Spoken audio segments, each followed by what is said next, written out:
Beautiful people. Hey, hey, hey, hey, girl. Hey, guy. Hi. How you doing? This is the day that the Lord has made. Yeah. We're going to rejoice and be glad in it. Can I get an amen? Guys, how are you doing? Beautiful people. Today's November 9th. Who would have thought?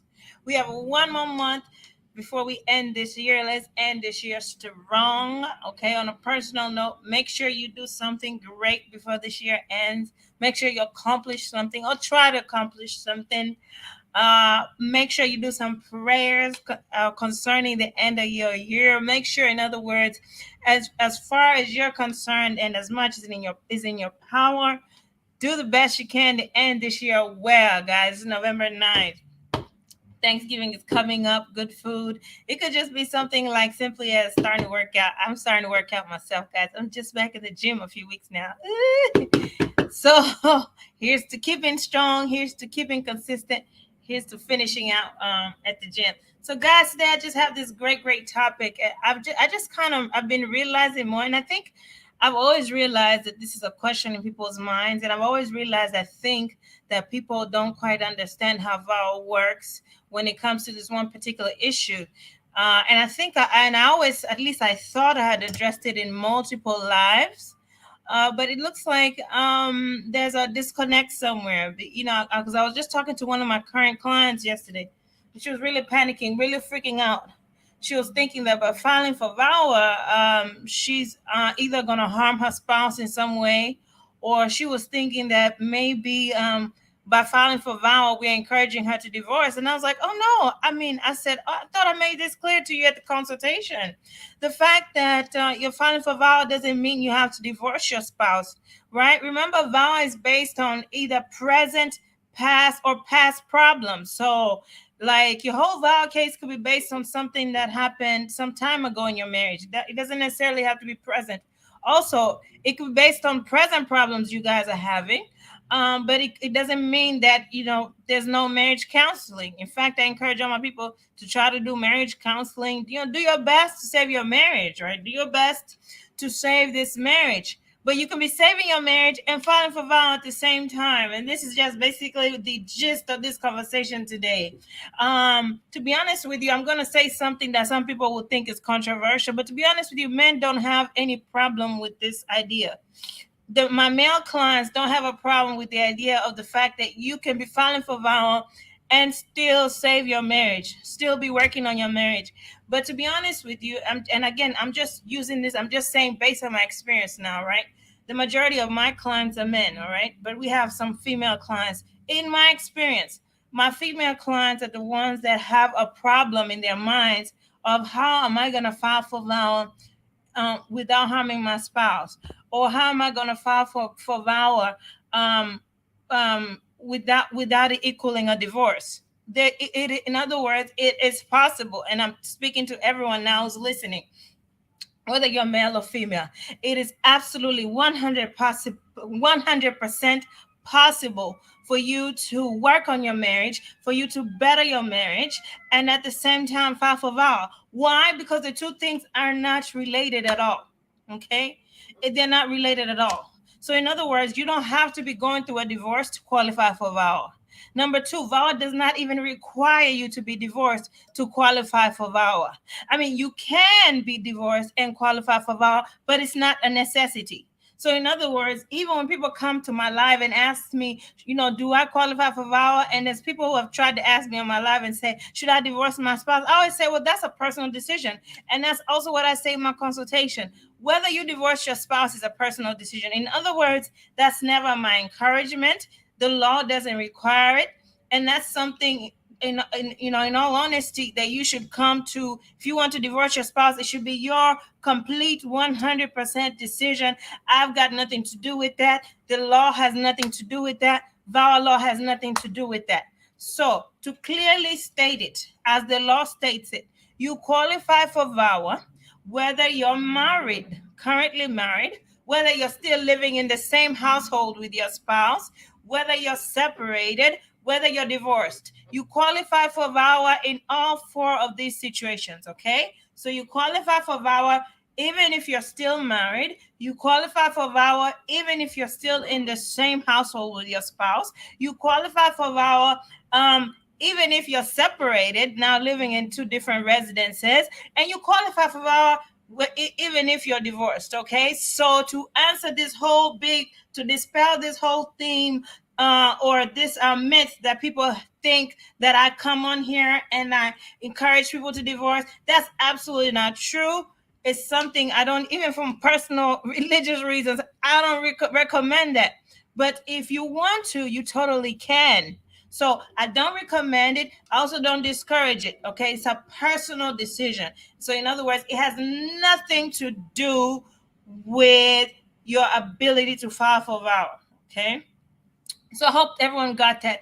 And to add to it, VAWA, you also qualify for VAWA in some states, even if you're not legally married. Remember that. In some states, even if you're not legally married to someone, but you live in a state that recognizes, in other words, a common partnership, recognizes a relationship that looks like a marriage, although it's not really a marriage. So these are states like Texas, Alabama, Colorado, New Hampshire. These states, Kansas, these states, I think there's about 10 more states, will recognize the fact that you will recognize a legal partnership. In other words, it will recognize the fact that you and your spouse look like a marriage, you act like a marriage, therefore you are a marriage. Okay, so these are states like Texas, Alabama, New Hampshire, Colorado, South Carolina, Kansas. There's a few more states, and I think even Washington. Okay, so there's a few states, just about 15 or more states,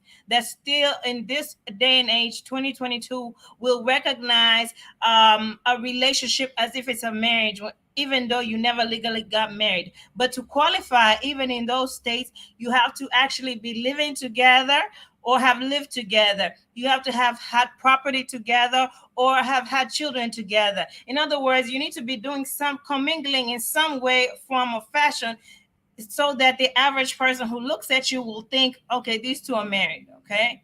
All right. So that's that. Okay. And then I saw a question that I want to quickly answer before I start taking questions. Someone says, what about annulment? You qualify for VAWA even if your marriage resulted in annulment. Again, let me state that. You qualify, you absolutely still possibly may qualify for VAWA even if your marriage resulted in annulment, as long as the annulment is somehow connected to the abuse that you experienced in the marriage. Okay, for instance, maybe you're married to someone who absolutely wanted to make sure they keep you down, and wanted to make sure they took advantage of your immigration status. And then one of the last things they did is that instead of getting a divorce, right, because they know that you may qualify for VAWA with a divorce, they ensured you got an annulment so that you don't qualify for any benefits under them. Okay, so in that situation, again, as long as the relationship was already toxic, and as long as there's a relation between the toxicity, the abuse in the marriage, and you now resulting, and the relationship now resulting in an annulment, as long as there's some connection between those two, then you could still possibly qualify for VAWA and win. So in other words, a lot of my clients have their marriage resulted in an annulment, and it was somehow connected to the toxicity. It was somehow connected to the abuse they experienced, and because of that, we're able to file for VAWA. Okay, and it was okay. All right. So as you can tell, VAWA is so wide. And by the way, something I never really discussed in my life, VAWA also applies in so many other contexts. It doesn't only apply in the spousal context. It also applies in a context where let's say you bring a parent to your home, to you and your husband's home, or to you and your wife's home to take care of your children. So, right, you bring the grandmother to take care of the grandchildren. And maybe you and your wife now, or you and your husband now, begin to mistreat grandmother, right? You keep her or you keep grandmother or grandfather from obtaining medical benefits. You keep them isolated. You treat them like a slave. In other words, you take advantage of the fact that grandmother or grandfather is old and has no one to speak to. Even in that situation, guess what? Grandmother or grandfather can file for VAWA. Okay. It also applies to children who are under 21 who their mom or their dad was abused by a U.S. citizen or green card holder spouse. So let's say you have children in a marriage. I mean, sorry, you come into the marriage with children, and your spouse abuses both you and your child, or only abuses you. Your child who's under 21, who's living with you and your U.S. citizen spouse, can also file for VAWA in that context. So VAWA is so wide, y'all. It's so wide and applies in so many situations, which is why, in summary, I state again, you don't have to be filing for VAWA doesn't mean you're filing for divorce. Let's just get that clear. Filing for VAWA doesn't mean you're filing for divorce, and it doesn't even mean that you have to divorce. You divorcing your spouse should be your absolute personal choice, and it's absolutely 100% your choice. It has nothing to do with the law. So let no one lie to you that I'm encouraging, or that any VAWA law is encouraging you to divorce. It's absolutely not necessary. And in fact, if you go to a lawyer who states that you have to divorce to qualify for VAWA, that's one red flag that should tell you they don't know what they're talking about. Just like I've told you, if you go to a lawyer who claims they know VAWA and they tell you that you don't qualify for VAWA because you don't have physical abuse, run the other way. They also don't know VAWA, okay? Because a real VAWA expert will tell you that VAWA law is so wide and you can qualify for VAWA based on emotional abuse, based on financial abuse, based on sexual abuse, based on even digital abuse. It doesn't have to be physical at all. Okay. And on that point, if you go to a lawyer who claims to know VAWA, or who's a VAWA expert, they say, or does a lot of VAWAs, and they tell you need a police report, run the other way. They don't know what the heck they're doing. I've said this so many times before, but it's worthy to repeat. If you go to a lawyer that says you don't qualify for VAWA because you don't have a police report, or you don't qualify for VAWA because you never filed for a restraining order, or you don't qualify for VAWA because there's no physical abuse, run the other way. Okay, run the other way.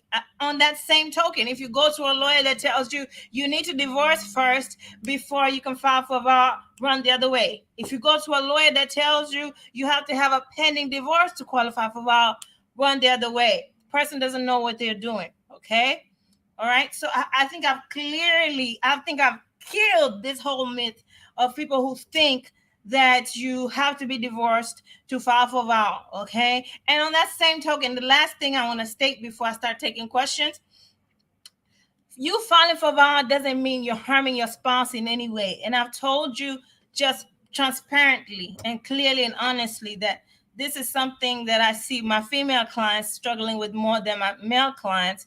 And I can tell you that legally, I can tell you that almost as a fact, because most of my clients are men, right? So with our female clients, we often get this question, well, I don't want to harm my spouse. I don't want anything to happen to him.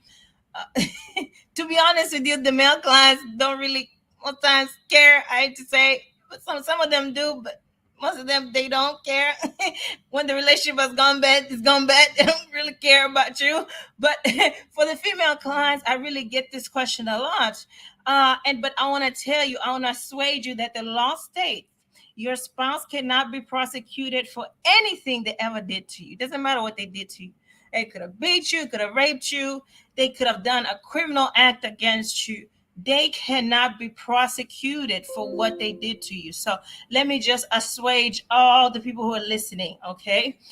If your spouse has done anything wrong to you and you're interested in filing for VAWA, you will not be harming your spouse in any way. I repeat, you, by law, will not be harming your spouse in any way by filing for VAWA, okay?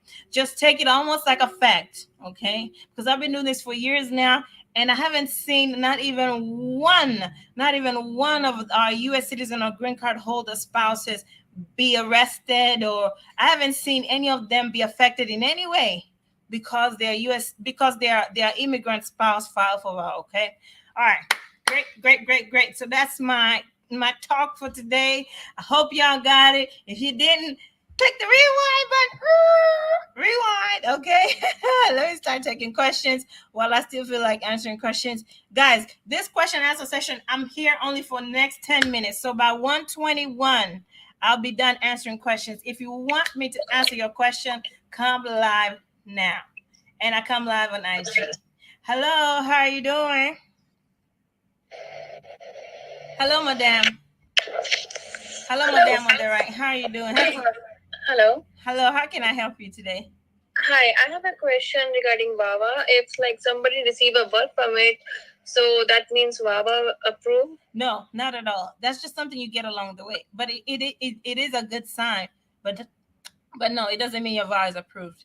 Your actual vow to be approved, you will get a notice saying your I-360 it has been approved. Okay, so that's when you know the vow has been approved. Okay, that's all my question. Thank you, ma'am. Thank you. Bye. Call us if you need us. Hello, ma'am. I want to know, how do you expedite your EAD? Give me a second. Let me type our information down here at the bottom.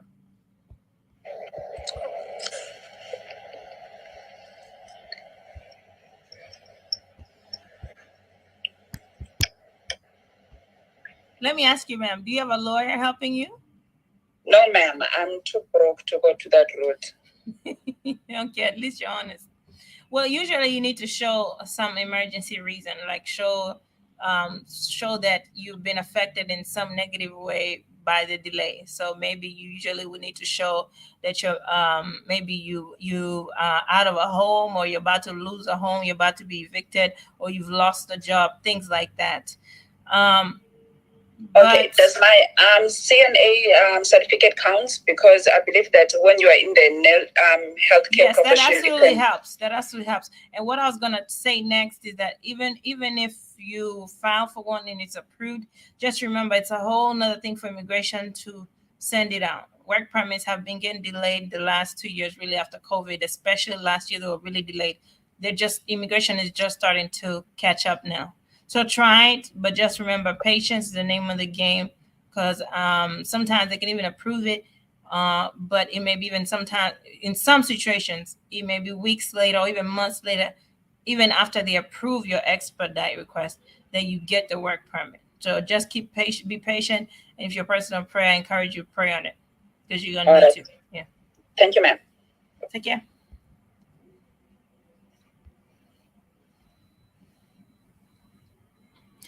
Okay, let's take some more questions live. Again, remember the general rule. If you absolutely want me to answer your question, come live. That's my preference. For me to answer a written question, it's usually by discretion. Okay. Hello. Hello. Hello. Madam, how can I help you? My question is, what if you start the divorce process, but you want to do the work? Could I? My question is, should I continue with the divorce, or should I just start the work? So I'm not sure if you're on my live earlier, but I just pretty much, that was the whole topic of this live, stating that you don't have to be divorced to qualify. So in other words, it's up to you. So anything about whether it's divorce or not is up to you. Okay. Okay. In other words, focus your mind on actually qualifying for VAWA. But as far as divorcing, is up to you. Thank you, madam. Let me take care of the baby. Could I ask you if I should go ahead and use it? Like, how much would it cost? Or I would have to get the consultation? Could I ask you to schedule a consultation, madam, for that one? You know you need to schedule a consultation for that. It's a consultation. All right, I'll do that then. So I'll talk to you soon. Thank you, bye. All right, bye-bye. All right. The person saying, answer me if you really want me to answer. Come on live. That's the rule. I like to answer questions on live. Okay. All right. Hello. Hi. Sorry, one second. Let me say something. So to my YouTube followers and Facebook followers and LinkedIn, if you really want to answer, if you would like to come live to ask me a question, just jump on IG, type VAWA Queen, and you can request to come live so I can answer your question. And right now, I just want to state I'm here 5 more minutes, 5 more minutes, 5 more minutes answering live questions. Can you hear me? All right. Yes. Come in. Good afternoon. How are you? Good, and you? Good. Where do you have your office in case someone will consultation? Okay, so we do. I'm located in Tennessee, but we handle all 50 states, and we've done so for years. If you want a consultation, you can call and schedule one in person, or you can schedule a phone consultation, whichever one you prefer. Do you charge for the phone consultation? Yes, absolutely. Our consultations are $150. 150. Mm-hmm. And would you mind telling me how much you charge for the to? I wouldn't mind. That's a consultation question. I only answer that once I know what we're doing, and I'll tell you exactly what we're going to charge in the consultation. So after the consultation, you won't know how much you're supposed to charge me, right? I don't know how else to answer this question, sir. That's a consultation question. Call the phone number at the bottom, schedule a consultation if you're really interested, okay? Or go to my website, schedule a consultation, okay? Yeah, the reason why I'm asking because I already talked to somebody last week. They were happy find the Bravo application, but she's charging me a lot of money. Okay, so because you talked to the person, that means you shouldn't afford me the same respect and schedule a consultation. Is that what you're saying? I mean, no, I just want to balance. I just want to balance the price. Right. You can balance after the consultation, okay? Okay. Thank you. All right, thank you. Bye. Bye.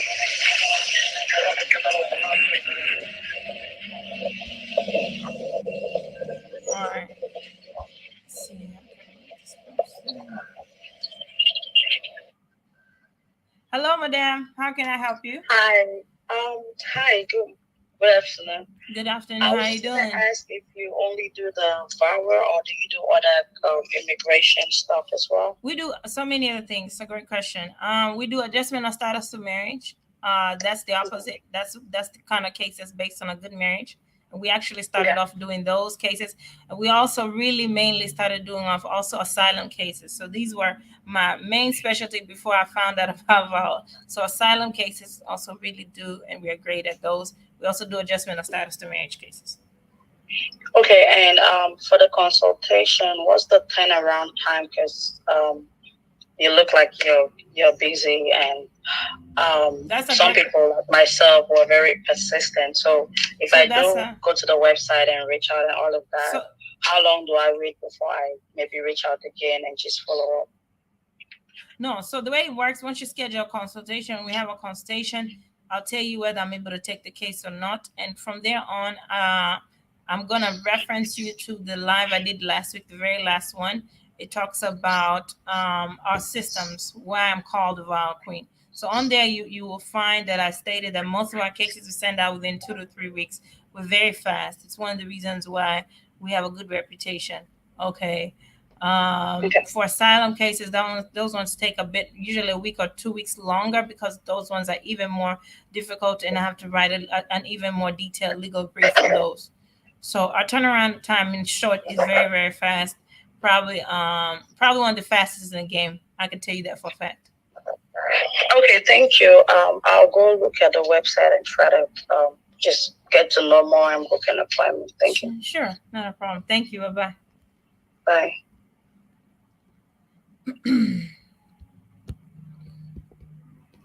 Okay. So guys, this is now, I have 1 more minute. I said I'm leaving on 121, and I'm going to start keeping my word. So I'm taking the last two to three questions now. Last 2 to 3 questions. Y'all, you need to jump on IG, VAWA Queen, and ask to come live. Although I'm not sure you're going to make it today, since I have 1 more minute. Hello. I'm gonna take the lady first. The lady with the pink top. How are you doing? Purple top. Hello. How are you doing? Hi. The lady at the top with the purple top. I'll take you first. How are you doing? Hello, I'm fine. No, not you, madam. I'm gonna take her at the top first. Go ahead, madam. Okay. Hello. How are you doing? Hello. Hello, madam. Go ahead. Can you hear me now? I can hear you. Go ahead. Yeah. Yeah. I have a question for you. My I-360 was approved, and they sent me approval letter, and like a week after my approval, they sent me a card, a working authorization card, C31. So then I went ahead to check my status. I see my I-485 was pending, so I don't know what next. So that's what I'm asking. Okay, so usually you either have an interview next, or they may now they're starting to sometimes approve the 485 without an interview. Okay. Mm-hmm. Okay, so I'm on the track. Yeah, you have an I-360 approval. There's nothing to worry about. Do you have a lawyer? Yes. Actually, I have a lawyer before my I-360 was approved, but I relocate from my state to another state, and I try to reach to you. I pay for the consultation fee. I think you are on vacation. I remember I talked to you once. You paid for the consultation. Okay, so we talked though, right? Yeah, we talked like once. I pay for the consultation fee, and one of your staff told me you are on vacation. I was very scared because I want to talk to you then, because I relocate from the state to from the state. I did my vow to another state. So, but did we or did we not talk? Because if you paid for one, you never spoke. That's weird. Did we or did we not talk? We talked. We talked for one time. Okay, so that's the consultation. So you had a consultation. Why people come and act like I just took your money? The day I was like shaking, trying to tell you this blah blah blah, and try to tell you my story, and you're like, "Oh, madam, you need to calm down. RFE is not something you can be scared of." So I like, okay, let me go back to my lawyer, because my lawyer was out of town when I called you, because I really want to switch to you, because one of my friends told me, a friend of mine referred me to you, that I need to talk to you. Ma'am, sorry, let's cut the story short, because there's other people. Long story short, if you still want to use me, I'm here, okay? Call me. Yeah, so I'm like, since then, I've not reached out to you now. I'm like, oh, let me go back to this lawyer. I think my spirit will still work with her. But unfortunately, last week they sent me the approval, the I-360 approval, and the working authorization. They changed the category to C31. So I said, oh, I think this is become my dream. This is good. It's not unfortunate. That's a fortunate. Yeah. So they sent me another working authorization. So I said, okay, let me call you. Madam, this is really long, madam. There's somebody waiting. Just call me if you still need me, okay? Yeah, am I still going to pay for another consultation fee? Absolutely. It's been more than a month. Mm-hmm. Yeah, it's more than a month now. Yeah, you will. You will, but it'll be worth your time. If you want to, If not, you're fine either way, okay? So there's no pressure. So you advise me to have a lawyer now because of the interview? Ma'am, do you mind scheduling a consultation, ma'am? Do you see someone has been sitting there waiting for 5 minutes? Come on, be respectful. I will schedule a consultation tomorrow, so I can talk to you because I really want to talk to you. Okay, all right. I'd love to talk to you later on a personal note, okay? Okay. Thank you.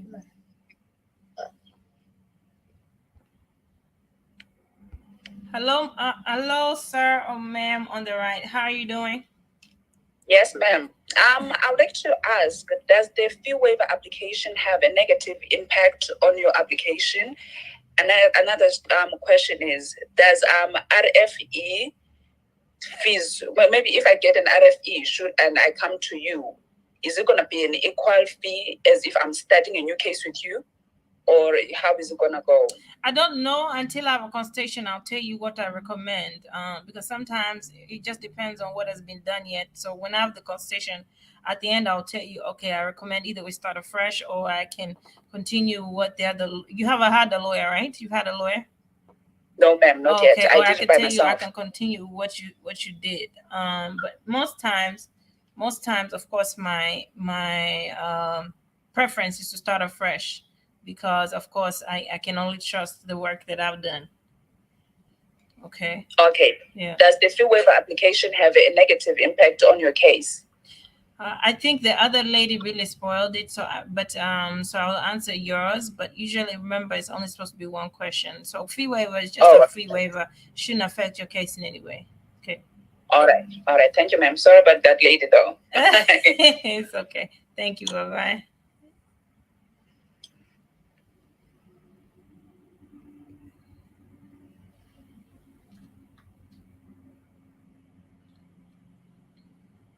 All right. Am I in Minnesota? Someone is asking me on Facebook. Yes and no. Technically, we're not physically in Minnesota. We do take cases in Minnesota. As long as it's immigration, we can handle a case in Minnesota. How can I come in? Y'all says jump on IG, type Val Queen, and once you're on there on our page, you can request to come live, like when you're actually on our live on IG. So it's very easy to do. Just type Val Queen, the Val Queen on IG. You'll find our page. You'll come live there. You're probably not going to be able to catch me today because my time is up. Okay, my time is up. I said I'll be gone at 1:21, and and it's 1:27. Lord. Anyway, and that's that. I'm going to answer one more written question of something someone has written down on here. Okay, yeah, I see a question says, is it safe to travel on advanced parole? In other words, advanced parole is a travel permit. Is it safe to travel on a travel permit? Absolutely. As long as, and hear me clearly, as long as you're not in deportation proceedings, you don't have any criminal issues, you have no fraud issues, and let me add a fourth thing, okay, that I sometimes forget to say. And as long as you had a lawyer check you out, check out your record, tell you you're clean, you're good to go outside the country. As long as these four things have happened, you're good to go outside of the country. So as long as you're not in deportation proceedings, you don't have any fraud issues on your record, you don't have any serious criminal issues on your record, and you have had a good experienced immigration lawyer check you out, check out your background, and tell you clearly that you can go outside of the country, then yes, you can absolutely use your travel permit. And I always say, just think about it as like this. That's what it's for. And I know a lot of people are scared, including some of my clients, or a lot of my clients are usually scared to go out of their first time. They're like, well, Fula, what if I get stuck? How can I reach you? Can I get your personal number? And I'm always like, dude, you're gonna go and you're gonna come back. I've checked out your record. You're gonna go, you're gonna come back. There's nothing on your record that could harm you. You're not in deportation proceedings. There's no criminal issues, no fraud issues. And I've personally checked you out, and I can tell you, you should be fine coming in. Are you sure, Fula? Are you sure? I mean, I got clients right now that are in my email, but are you sure I can travel? And I go, you can. And guess what? They go and they come back just fine. Why? Because that's what it's for. It's a travel permit. That's what it's for. Okay, that's what it's for. What's the use of getting it if you're not going to use it? Okay, that's what it's for. Use it, y'all. Use it. Okay, as long as you have a lawyer check you out, an immigration lawyer check out your record and make sure you don't have any criminal issues, no fraud issues. You're not in deportation proceedings, and there's nothing in your record that could be counted against you. Go, absolutely go. Have fun, enjoy. You know, the immigration process could be a while. Might as well just go blow some steam, come back refreshed and ready to continue waiting on your case. Go. Okay, just don't go for longer than a month or two is what I tell my people. Right? Because the longer you go, then the more questions they may want to ask when you're coming in. So to summarize, as long as your lawyer tells you can go, your immigration lawyer tells you can go, checks you out, make sure there's nothing that can be used against you, go. All right, if you need to schedule a consultation with me just for me to check you out and let you know if you can go, call me, okay? All right, but yeah, that's what the travel permit is for, guys. Let's stop holding ourselves in fear, like, oh, something's gonna happen. And that's exactly when something is gonna happen, when you're like that. Try to relax and be free. Try. try to free your mind, okay? I know it's easier said than done, but yeah, that's what it's for. All right, I see one more person asking to come live. Madam, you know who you are. I see you. It's not that I'm ignoring you. I just have to go. I really have to go right now. Thank you so much, guys. I may or may be back tomorrow, okay, or maybe Friday. I try to come live at least once or twice a week. Take care, and if you don't see me this week, it just means you need to catch me on the next live next week. Love you guys. Please share this live video. I said so many good things. I shared so much information. You would be wicked, totally wicked. As Nigerians say, you'll be a wicked person. You'll be a wicked person not to share this video. You'll be very wicked. Very, very wicked if you did not share this video, okay? I would consider you very wicked. Do not be wicked, though. Don't be wicked, though. My Nigerian accent is really bad. Don't be wicked. Share, share, share. Okay, share the wealth. Take care, guys. Love you. Bye. Bye-bye.